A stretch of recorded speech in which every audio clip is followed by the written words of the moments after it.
Hello, it's Father Nathaniel coming to you on a Friday afternoon. It's 3 o'clock, the hour of mercy, the hour remember Jesus dying on the cross. And just felt the inspiration to put together a little message, a little spontaneous message on the theme of being merciful and forgiving and reconciling, setting things right in your relationships, in the relationships that maybe pain you and hurt you the most. I think we've all, at times, due to our brokenness, due to the brokenness of others, mutual brokenness, we felt real hurt and we felt real pain.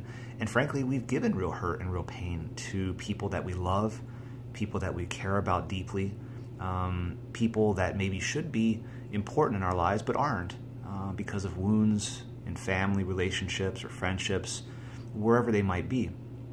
And I think in this hour of mercy, what can we do before the pain we feel? What do we do when we're faced with relationships that are really the way they shouldn't be and strained?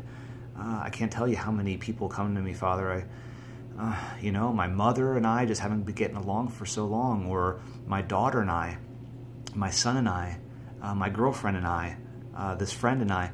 Things are just terrible, it seems, and the pain of the wounds and the brokenness, the accusations that have flown. You do this, you do that, you let me down with this, you didn't come through with me with that, you didn't keep your promises.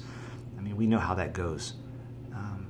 And how do we break the cycle? And how do we respond to these broken relationships that we are faced with in this valley of tears that we're allowed to walk at times? And I think the only answer that has any real substance and any real weight and can really deliver is the one we see in Jesus on the cross. We see God himself allowing himself, he doesn't have to be, but he allows himself to be weak. He allows himself to be broken. He's a man who shares our humanity. He knows the pain of feeling people walk away from them, turning their back, not giving another chance, not opening themselves to the other. He's a person that, he's so patient and he waits for each one of us. And he, even when the other person makes a mistake or only comes halfway through in loving him, he stands with them still and doesn't give up. And when our sins take him to the cross, he keeps loving, he keeps giving, he keeps waiting. The cross, we look at Jesus and he just waits for us to come back to him. He waits, he draws us. Like he said, I will draw all people to myself, and it'll be on the cross. And there we find healing in his wounds. We find strength to get back up. We find healing balm for the lacerations of our hearts, and healing for the letdowns, healing for the betrayals, healing for the disappointments. And as one very wise spiritual expert, spiritual sage, if you will, once told me, it's like, never close your heart. Never let the brokenness of the world, the brokenness of your own heart, the brokenness of other people's hearts and weaknesses, never let that close down your heart. Other people will do what they will in this life, and God is with them in their story, and God is with them in their journey. But for your part, brother or sister, don't shut your heart down.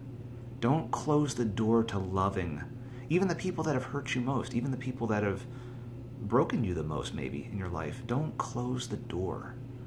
Maybe at times distance is necessary. We all need that sometimes. Distance is necessary, to heal relationships, to heal hearts, to heal minds, to heal emotions, etc. But this lifetime is a lifetime of reconciling. First to God, and then to each other. And the more we reconcile to each other, your relationships in your family, relationships with your spouse, relationships with friends, your relationship with people that have hurt you in general, maybe even strangers that have hurt you, working to reconcile those relationships will not only be healing for you, but it will heal the world. A world so in need of examples of mercy. And I mean, it's not easy, granted. And sometimes the other person's not interested in reconciling. And that hurts even more when you want to reconcile, the pain. I mean, I know that. I felt it. I've been there too. We all probably have. But nonetheless, don't close your heart. Keep believing in reconciliation, believing in the reconciliation that Jesus can bring to relationships in your life.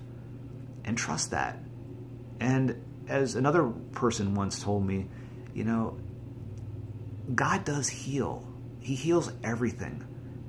He heals in this lifetime. And what he doesn't heal right now in your heart or in your life or in a relationship right now, he will over time. And if that time is the last moment of your life, he'll do it then. He's going to heal all things that we ask him to heal in their proper moment. And so we have to really trust that and hold on to that. And the guarantor, our security in that really trust that, is Jesus on the cross. So let's look long and hard at him, hold him, kiss his wounds on the cross, entrust ourselves, our hearts, those broken relationships to the Lord, and to really beg him and trust him in his sacred heart to heal not only our wounds, but to heal the wounds in our world, the wounds in our relationships, that we may all be reconciled in him, and we may find and truly come back to love each other as he has asked us to, and as he will do when he's truly at the center, including at the center of our brokenness and brokenness of our relationships.